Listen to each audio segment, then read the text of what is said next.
Hi, I'm going to talk today about my quest for diagnosis, or at least where I am in my quest for diagnosis with autism. Um, so I've mentioned before that I first thought, well, my dad and I both first wondered if I might have Asperger's when I was a teenager, and we first heard of it. And we did a bit of research and came back and decided that I didn't. It was just that, I didn't have many friends and I really liked maths. Which, with hindsight, some things we dismissed it for, like special interests. I think neither of us really appreciated how deep my love of Celtic history went. And that was fine, except that every now and then I'd meet someone who was diagnosed as autistic, and I remember the first time was a pair of brothers, and I was warned before, just to be aware. These guys are both autistic, they're lovely people, but sometimes their behaviour can be a bit odd. Don't take it personally, don't worry about it, don't embarrass them, don't draw attention to it, which seemed pretty reasonable, and I didn't think their behaviour was odd at all, and I felt very comfortable with them, and there were a few things and I just wondered. And again at university occasionally,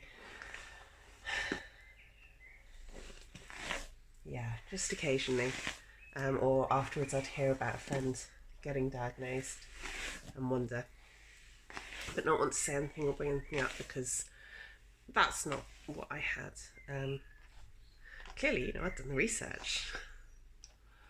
And I remember at one point wondering if maybe it was ADHD, and I went off and did some research online, took some online tests, and came to the conclusion no, I definitely get ADHD symptoms, especially when I'm tired.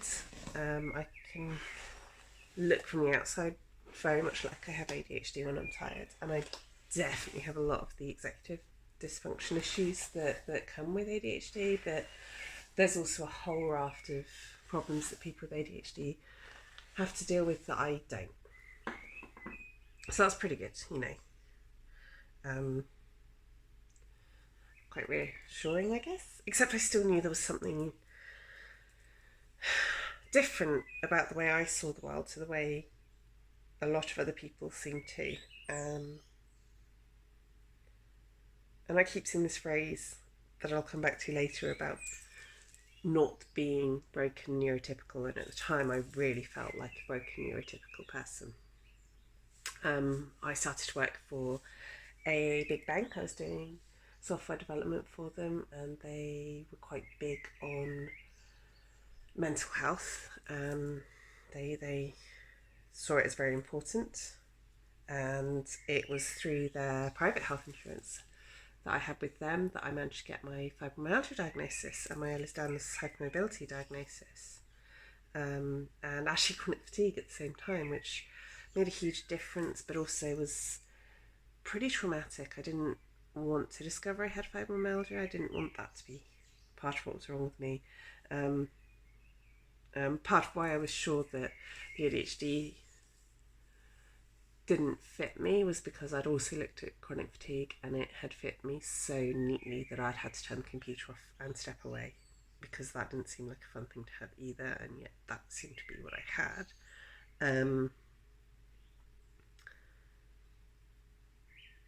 And whilst working for this bank, I had a bit more of a eye-opening. I had people there say outright, I remember one guy saying to me, "Oh, I think you're autistic.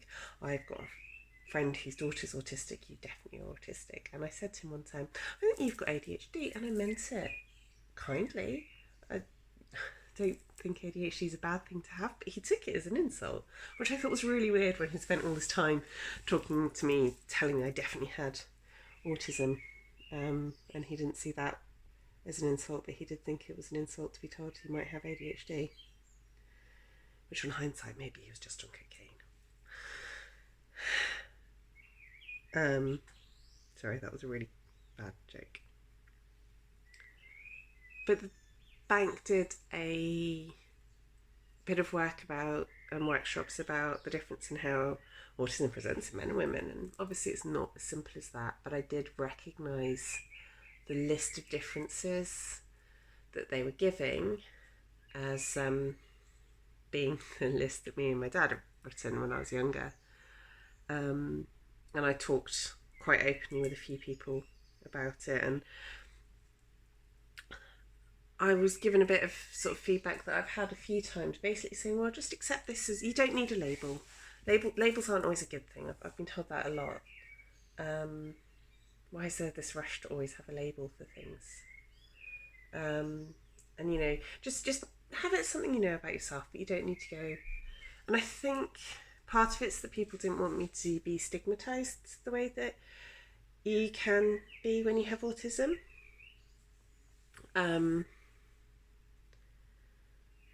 And I accepted it and thought, oh, okay, yeah, I'll just know this. But I always felt like I was kind of faking it on some level. Without a formal diagnosis, I never felt comfortable to say this is what's wrong with me, and I kind of forgot it, put it away again. I left that job and went to work for another software company, and with hindsight, if I had a diagnosis of autism, I would never have signed up to work there, because the office environment, with hindsight, was clearly not going to be one I could work in.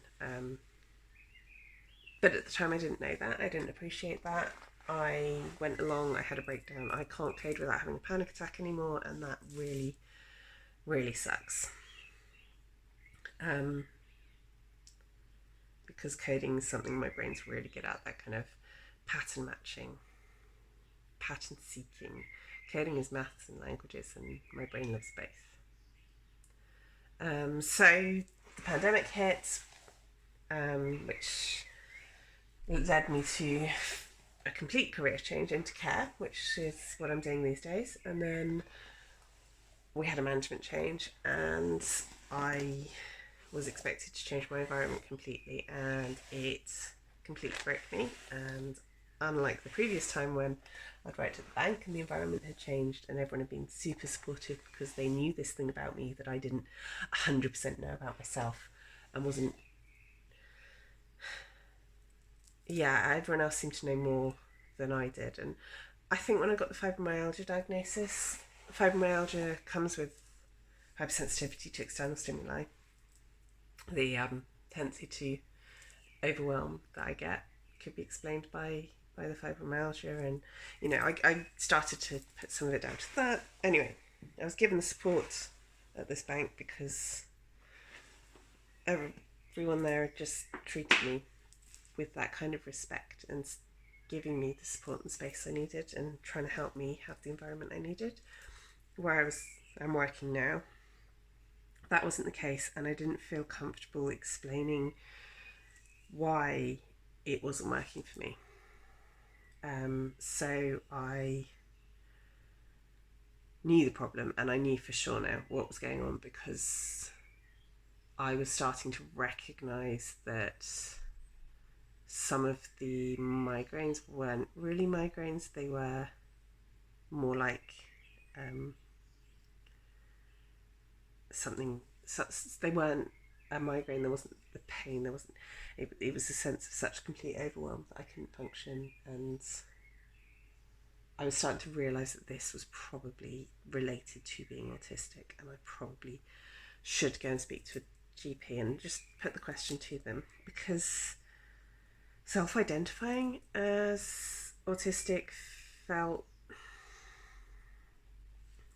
awkward to me. I felt fraudulent. I want the label because I need the external validation, and I think that's because I've got chronic health conditions that went undiagnosed for so long,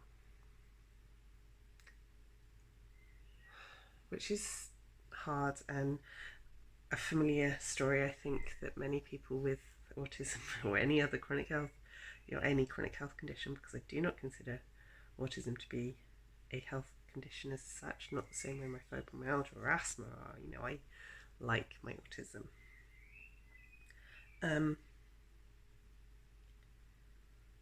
But I did feel awkward going to my GP about it.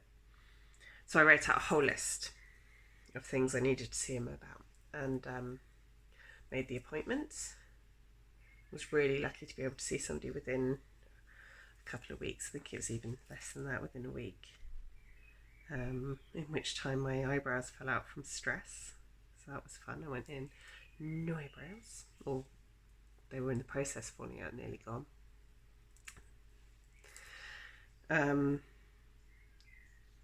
And I had this list, and I'd added the eyebrow thing onto it, and I can't remember all of it. I think some of it was to do with problems I was having with my periods, the fact I wanted to come off I'd come off my antidepressant with the help of one of the nurses at work, because I didn't think it was working for me anymore, and just wanted to let them know that, and a few other bits and pieces like that. And at the bottom of the list, in capital letters and underlined multiple times so that I would not chicken out and just not ask, which is what I was aware was likely, I had written, am I autistic? And I blurted it out, and the GP asked, why do you think this? But not in a, why do you think that? You're clearly fine way. And I sort of laid out some of it in a very disjointed way. I know what you're thinking, disjointed, me? Yep, so I rambled and rabbit holed at him for a bit, and he was skimming my medical records as we did so, and he went, yeah, I think that fits. We'll book in a second appointment to follow up with this, because this really would benefit from more time than we've got in the rest of this appointment. But yes, I think it's something we should look into. Which was a great feeling. So then he sent me off with some questionnaires to fill out, which I think are pretty familiar. You can do them online. I don't think there was any that you wouldn't just find standardly online. Sent me off with those, and we booked in the follow-up appointment, and in the bit of time between those two appointments, a couple of celebrities, Melanie Sykes and Christine McGuinness, turned around, and it came out that they started saying, I'm autistic, I'm a woman who was autistic, I have been diagnosed as an adult. And because they were saying that, I started to feel comfortable to try it out at work, saying it at work. And I met with a little resistance, not much, but a couple of people sort of being, you're just trying to be trendy, which wasn't what I'd expected at all. There you go. And I had my second appointment. He said he was going to refer me to the Community Adult Asperger's Service, which is our local group, I guess.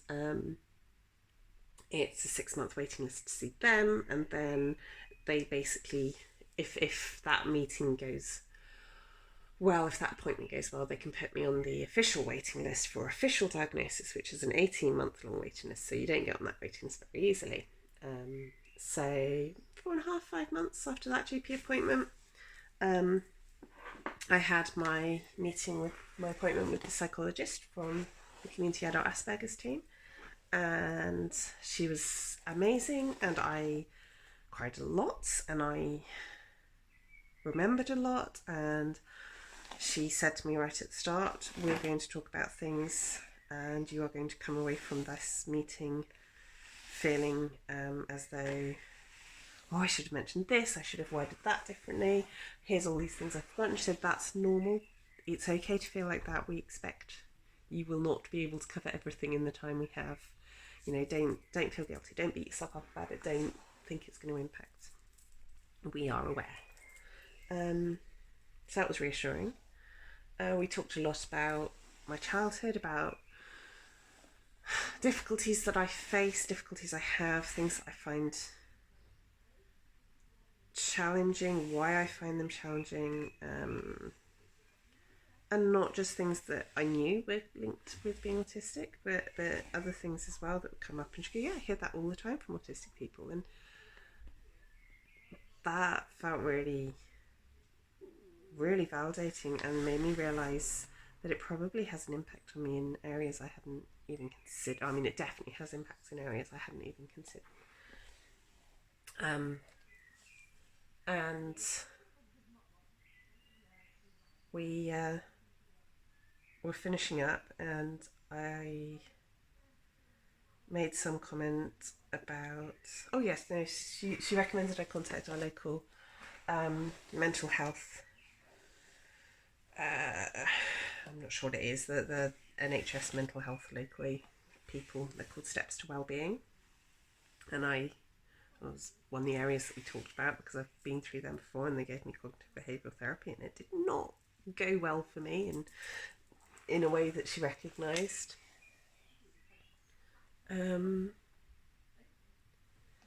And I said about work and not feeling like I could say I'm having these difficulties because I'm autistic without being told I'm autistic. And she went, you are autistic. We wouldn't be having this conversation if you were not autistic. So whilst it wasn't the official diagnosis, I haven't had that yet. She has put me on the waiting list, which was amazing. I was not expecting to get on the waiting list because you need to be not just full of symptoms, you also need to be showing demonstrable need in areas that they can help you with. So it felt really good because they might be able to help me. And even just having an official diagnosis can be great, but having her say you are allowed to call yourself autistic has been huge for me. It's been validating. It's made it a lot easier to stand up for myself when I've needed to and stuff. So that's cool. And part of why I'm making this video now, and part of why I've started it with that drop on the aerial silks, is because I finally, so that was February-ish, I think, I finally made my appointment. Well, I finally contacted Steps to Wellbeing on Thursday, and then on Friday I did that drop again, and it's one of my favourite drops. But my acrophobia has been so bad, my fear of heights has been so bad, where I'm so burnt out, I have just not been able to do it. I haven't even been able to get high enough up the silks to think about trying it. So I made my appointment, and I could just do the drop the next day. So that felt good. And sometimes it can feel like that. You feel like you can't let go. It's all too much, and you have to take a couple of small steps, do a couple of small things to help ease the pressure and the strain you're under. And then it can feel terrifying, that drop as you fall. It's an exhilarating kind of fear. And then you're up again. And that's what life can be like. Sometimes you can't do everything you want to because there's too much going on. But you take a bit of the pressure away, and you can face your fears again. And it is worth it. So, yeah, I'm on the long waiting list for support and official diagnosis. I'll probably talk more about diagnosis at other times, and I'm absolutely certain I'm going to say the same things many, many times. But yeah, I am not broken neurotypical. I am perfectly normal neurodivergent. Perfectly normal. Neurodiverse doesn't have normal in the same way. We are diverse, which is cool. And I'm going to figure out how to make the world function for me, and how to help myself function in the world without burning out constantly and going through a million billion career changes because I always burn out.